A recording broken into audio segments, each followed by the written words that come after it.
What do I mean by Western shirt? It's a kind of long sleeve button up or button down shirt, typically plaid or sometimes has like embroidery here. Will often have pearl snap buttons. It's the shirts that cowboys wear. Western shirt is pretty generic, but typically you kind of know it when you see it. Sometimes they'll have that ribbing here. I always forget the name of it, but there will be like the V's here.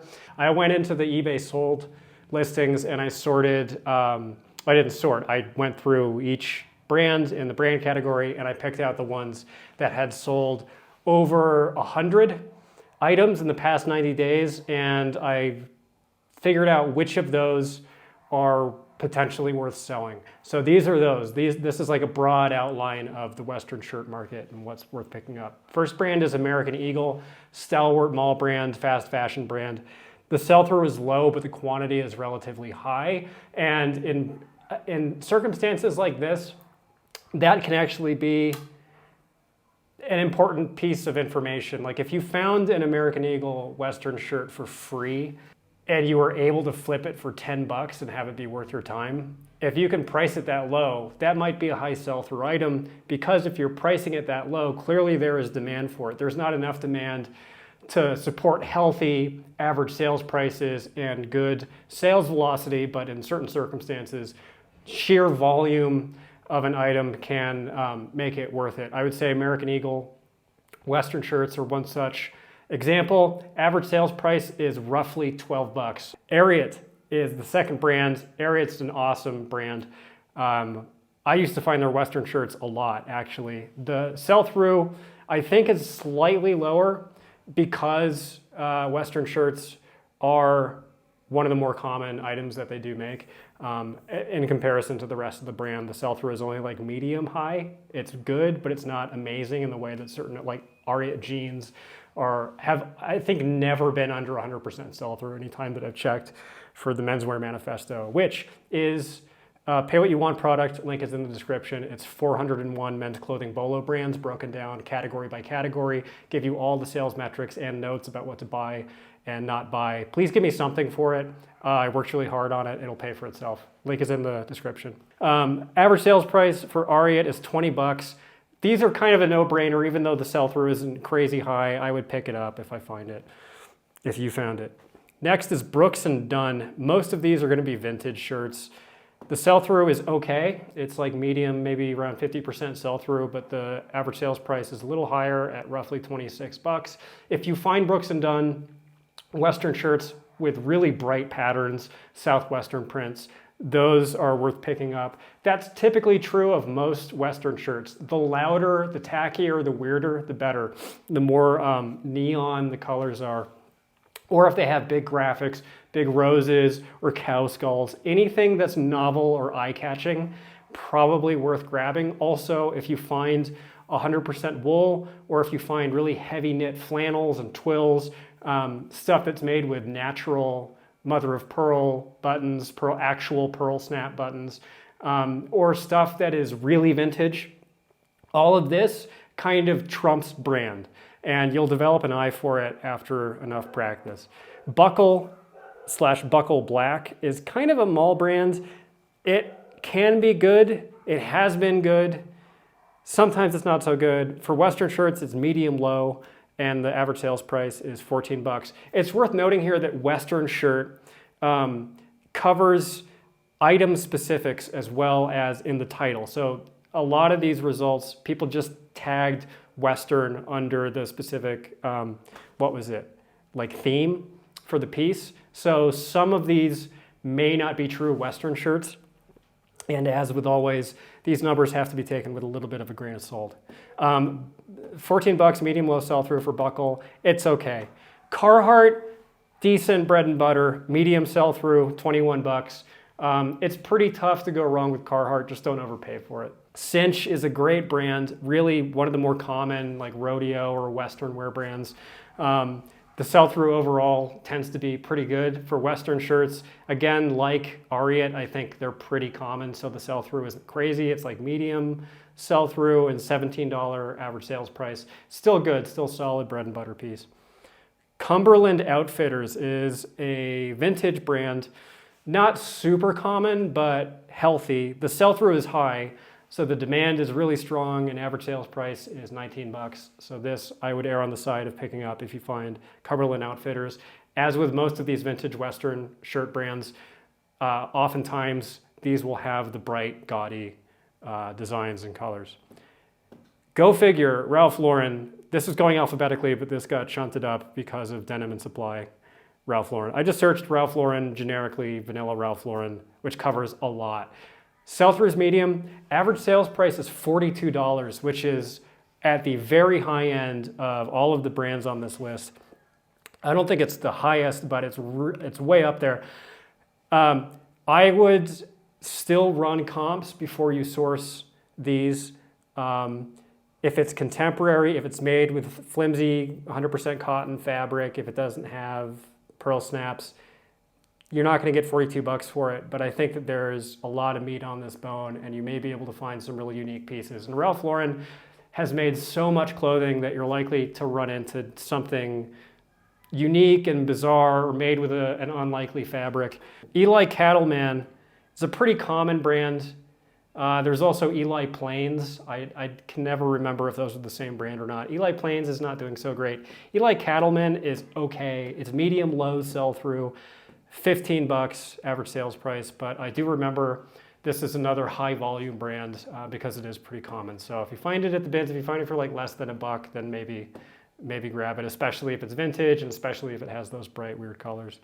Harley-Davidson, I didn't even know made Western shirts. Apparently they do. The sell-through is high, 22 bucks.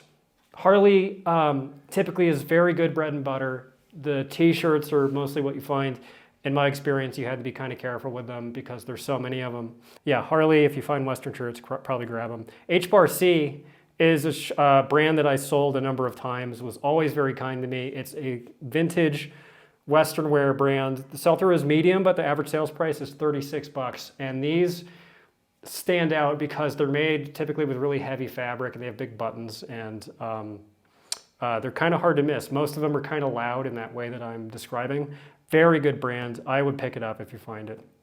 Howler Brothers, $60 average sales price, which is insane, and high demand. Howler Brothers is one of the strongest, most perennially strong menswear brands that I've ever found. I haven't looked at the numbers since I made the manifesto, but I would err on the side of picking up anything Howler Brothers if and when you find it. Western shirts are through the roof at the moment. Cool. High sell-through, 21 bucks. Decent. I guess you could call it bread and butter. Cool is one of the best resale brands in the world. I am guessing that these are hiking shirts that are plaid that are getting marketed as Western shirts. I don't think they make true Western wear. But that's another good tip, I guess, is if you include Western in the title for a bunch of brands, it's kind of like fishing, including fishing in the title where you can get away with it, or in the description or in the tags, can accelerate the sales velocity. There's a bunch of keywords like that, and Western is one of them. So I think Cool is a brand where that makes sense to do when your item can support it. Larry Mahon, M-A-H-A-N, Mahan. Medium sell-through, 20 bucks, average sales price. I had never seen this brand, never heard of this brand, but it's decent. That's a solid set of metrics. So if you find that, then yeah, maybe grab it. Levi's is really common. They make a bunch of Western shirts. This is one of the most common Western wear brands. Everything that I said about the high volume, low sales velocity stuff applies here. The average sales price is higher than I thought, 20 bucks. Demand is low, but not as low as some of the low brands. I listed it as low medium. So there is some demand. I think, again, if you find it for really cheap, or if it's big sizes, that's another important thing. If you find it for in 2XL or higher, probably worth grabbing, or will be worth more, will sell a little bit more quickly. But 2,400 listings have sold in 90 days, which is very high. So there's some room to God damn it, I was going to say lasso up some profits. Lucky brand, not as good as Levi's, kind of the same story. Demand is lower than Levi's. It's worth less, 16 bucks, and 1.2K sold. Another one, find it at the bins, maybe. Panhandle Slim, a very frustrating brand to me because most of it is vintage, most of it is tacky. It looks like it should be worth money. Typically it isn't. Demand is low. Demand usually is low. Sales price is $20, which is pretty good, not bad, and 1.2K sold listings, so another high volume brand. I wish it was better than it is. It just looks like it should be better, but it isn't. It's on the lower end of bread and butter.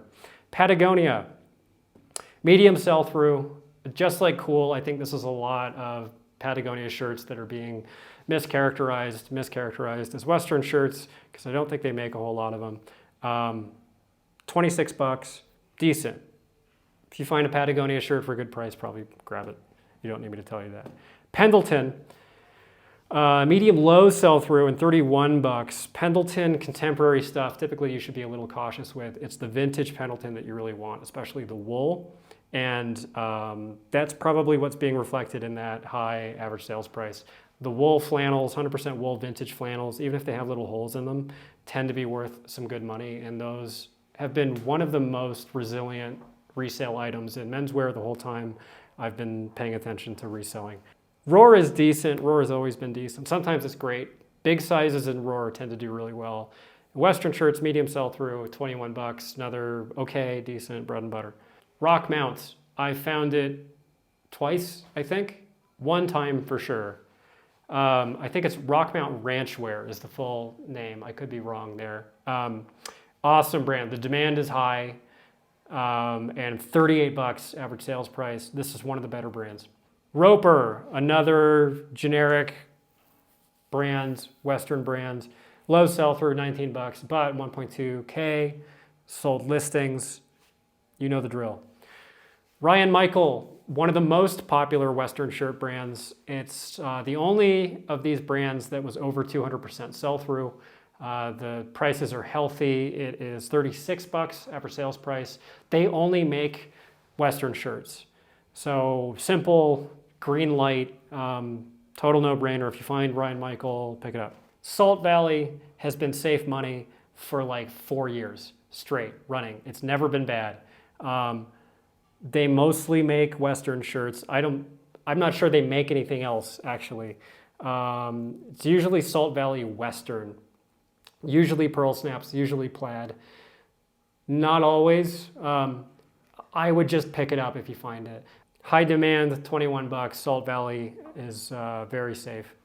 Scully, also very, very safe. This is one of the top 5 Western shirt brands if I had to rank them, which I probably have to because I'm a YouTuber. So Scully would be like number 2 or 3, I think. If you find anything Scully, I would just grab it. They make, again, like really nice shirts, like the fabric tends to be heavy. They make these like suede polyester Western shirts that are great. Average sales price is $40. Demand is really high. Just go for it. Wrangler is by far the board leader for total sold listings at 14,500 sold listings, which is way more than I thought it would be. Demand is low. It's a ubiquitous brand. It's very, very, very common. I think technically looking at this, these Western shirts are probably way more common even than Levi's. $20 average sales price. I think that number is floated by the vintage Wrangler Western shirts, which are probably what you should be looking for. That and the big sizes and all the other provisos that I've given. But the vintage, brightly colored, I know that this is redundant, but speaking from experience, you can find some really crazy vintage Wrangler shirts with the Aztec, the like geometric designs and then the bright teals and magentas and blues and pinks. Awesome items. Those you can flip for like 30, 40, $50 sometimes. So there is some room to make some good profits, to wrangle up some cash, dude. So those were the eBay solds. Here's some more, a couple more that I pulled off of the Menswear Manifesto. Tecovas, Tecovas. I'm sure none of those pronunciations were correct. High demand and $29 average sales price. Another no-brainer. And finally, Wahmaker.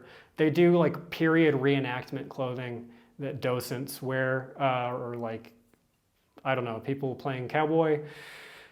Very high demand, 32 bucks average sales price, really strong. I sold it a bunch, and it looks really inconspicuous. It just looks like some crappy old nylon clothing when you find it a lot of the time, like their pants, their slacks. No one who's not like a seasoned reseller or who happens to know that Wahmaker is a good brand is gonna pick those up because they're really heavy and ugly and they just look bad. A lot of the times they're they'll have weird clasps and flaps and like the butt flaps for pooping on battlefields. The Western shirts are great, very high, 32 bucks. I don't know if I already said that, but Wahmaker generally is very good. So if you want more, look at the manifesto. Western shirts are not like the best niche. I've talked about what I think are the best niches before, but they're solid. So I hope it helps, and good luck, Godspeed. And I was gonna sign off by singing Rawhide, but I'm not.